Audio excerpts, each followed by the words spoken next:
Hey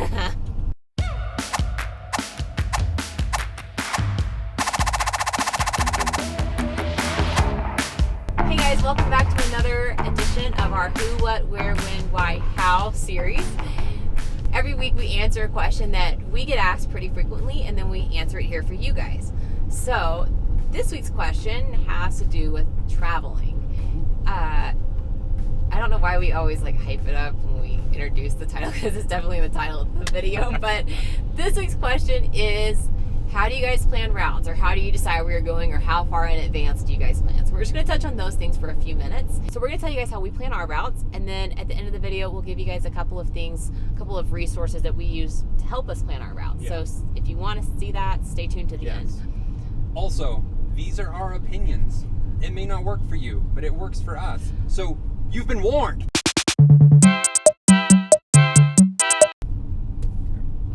Excessive, I think. A little tooey in the maiden. So in a nutshell, how we plan our routes really is just following good weather. And we do that mainly because we have a dog with us. It's much easier in a van to travel with a dog if you're following better weather. The main reason being is we don't have AC in our van. We did that on purpose. Yeah, we did that on purpose for a few different reasons, but that's a whole other topic in and of itself. But we have a fan and we have great windows and it circulates really, really nicely in here. And we're also very well insulated. But we don't want to leave our dog in the van if it's 90 degrees outside, no matter how well ventilated it is. Yeah. So we typically follow moderate weather to cooler weather because we do have a really great heater and he loves being in the van. That being said, it's not always perfect. We usually plan, 5 days out at a time? Yeah, on a broader scheme, we do have a broad level of where we want to be certain times of the year. Yeah, right now, we know we want to get to the Pacific Northwest for most of the summer. Specifically, we're going to work our way to Alaska at some point in the summer, and that's still up in the air if it's going to be at the beginning or the end of the summer. But that's our vague route. So it was cold when we started in the van. We wanted to see New England in the fall. Yeah. So we did New England in the fall, and then it got cold, and we have a dog. So we went to Florida and Texas and all that. And like you said, it hasn't been perfect because not only weather-wise, but when we were in Louisiana, that was Mardi Gras. Yeah, we don't always plan the best. We try really hard. And then we got to Austin, it was South by. See you later. Yeah. Yeah. Well, and before that, we were in Houston and they had the big rodeo thing. Yes. So we had a few really bad weeks of planning, but lessons learned. Typically, when we have an idea of where we're going to be heading next, we'll plan, five nights out at a time of really, we try to nail down exactly where we want to stay. If it's going to be a campsite or BLM land or even a parking lot, we try to make sure that if we're going to be having 2 long days of driving, that there's going to be a town somewhere along the way that does allow people to park overnight. We try to plan at least 5 nights out so we're not scraping for something at the last minute, because there's nothing worse than driving at dark and you're tired and you're getting grouchy and you're trying to find somewhere to park in a 22-foot long van. That gets very stressful very fast. So that's kind of how we do it right now. So for example, we were in Texas and then we knew we wanted to start working our way to the Northwest, and spring is starting to happen, so we had a little flexibility. We could either go Arizona, California, all that way, or we could go Colorado and Utah, which is what we decided to do at the last minute. We're kind of chilling in Utah. It's going to be in the 50s while we're here. Yeah. And that's really great weather for us. So we keep a broad framework of where we're going. And then past that, we sort of go as we want. And we've changed our schedules by, 100 miles or something a couple of times just to meet up with friends. Or we'll stay in a town a day longer just because we were waiting for a friend to get back in town or something. We want to see them. So I guess be flexible. That's a huge part of it. If you can be, I know everybody's schedules and stuff are different, but the more flexible you can be, the more you're gonna experience, I guess. And I do think that it's a blessing, and then it's also a burden, because we live in this van and we're able to travel anywhere that we could imagine. Besides Europe or something like that, but we could be anywhere. And then at the same point, that's almost too many choices. And so it can overwhelm us, or overwhelms me. I'm like, I can be anywhere. Where do I go? And I don't know where to go. If there's a specific thing that we have to be somewhere for example, a few weeks back, Chris had to be in Atlanta. Yeah, for a job. Yeah. We had to be there for a job. So what we did is we planned what we're going to do in Atlanta and the surrounding areas. Yeah, and I don't want to use the word kill time because I don't like acting like we have to kill time because, I mean, this is our life. But we did go down to like Savannah for a little bit because that's not too far from Atlanta. And we try to hit things that are in the general direction of where we're trying to go. Yeah, things that we may not have planned for, but we kind of want to see, but they're not on like we have to see it list. Does that make sense? Yeah, no, that does. Yeah, that's a good way of saying it. And we've said this before that we don't have anywhere to be. I mean, we work from the road and we can do this and we can travel wherever we want. And so that's really a luxury that we have. But can we make that a t-shirt? We have nowhere to be. We have nowhere to be. Sure. Did you guys buy that? Probably not.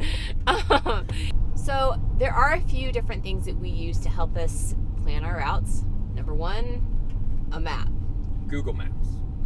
Well, sometimes. We really go off a whole lot of different things. We typically use Google Maps just for finding reviews of places pretty quickly, whether it's, I don't know, a town, trying to figure out like how big it is. It tells you like the population, and you can quickly zoom in and see like grocery stores on the map, and you can even get reviews of restaurants if you're really trying to find a restaurant or something. So Google Maps is sort of like our first key of just finding a route. Second, the All Stays app. And this is a like $9 or $10 app. It's a one-time purchase. You don't have to pay like a subscription or anything like that.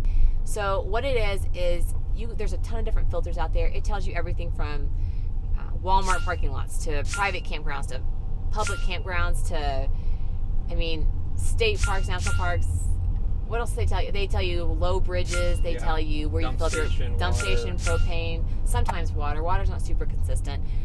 Truck stops. I mean, everything is out there on this app, and it's a really great investment. It's really helped us out in a few binds when it's been later at night and we're pulling into a town and we'll think we have somewhere to stay, but for some reason we call and we're like, hey, can we park in your parking lot? And they say no, we have to find somewhere else. And this app is really helpful for that. So if you're traveling on the road, we would highly recommend this app. It's the best $9 you'll spend.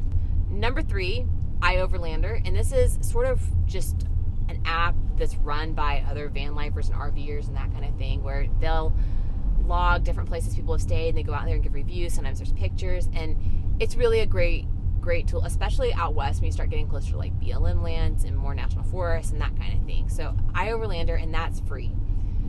Another one, which we haven't used this one as much, and we've run into people and they say that's the only one they ever use, is freecampsites.net. It's the same kind of thing as iOverlander. There's not an app for this though, which is sort of inconvenient, but it's still a great tool. They'll give like the geographical coordinates of it, and they'll give reviews on what it's like, how many people it can hold, and those are just free campsites all across the country. So those are 4 really great apps/websites that we use to help plan. Yeah, and there is one that we haven't used yet, but we've heard people using it. It's boondockerswelcome.com. Oh, yeah, Boondockers Welcome. Actually, we just discovered that recently. So it's sort of like Airbnb, but for van people. Different people will like offer up their driveway, or maybe they have a ranch and they'll offer you like a spot on their ranch or something like that. So you can go out there, and most of them are free. If you do want to plug in and charge your batteries or get water, it's recommended that you pay them for that, whether it's $5 or $10 or whatever. But it's still cheaper than a campground. Well, it's nice to be able that somebody opens up their home. Yeah, it's incredibly nice. And we haven't, like we said, we haven't used it. We almost have a couple times, but other things will pop up, like friends or something along the route. But a lot of these people are fellow travelers who have room in the driveway, and they like meeting other people who are traveling on the road. So obviously these are strangers, so always take everything with a greatness. Stranger danger. Yeah, stranger danger. So always use your judgment on that, best judgment. So these are the tools that we use on the road. If you guys have any other apps or websites or favorite maps that you guys love, please send them our way. We are always open to new suggestions. And if you guys have any tips or tricks, those are even better. Yeah. So, yeah, I guess that's one thing I really love about like traveling on the road too, is that fellow travelers, especially fellow van lifers, they're really helpful in sharing their tips. They're quick to share. Yeah, they're very quick to share. So if you guys have any advice, I mean, that's what we're doing these is we're just trying to help you out. Yeah. Because we're still in the situation of trying to need help. So yeah, I mean, when we first set out on this, we didn't know. So we still don't know half the things. Yeah. But anyway, that's beside the point. So thanks again for watching this video. Like we said, every week we try to answer one of your questions over at letsbe.us/questions. And so if you have any other questions, go submit it right now. Yeah. yeah, so thanks for watching, and we'll see you next time. Bye.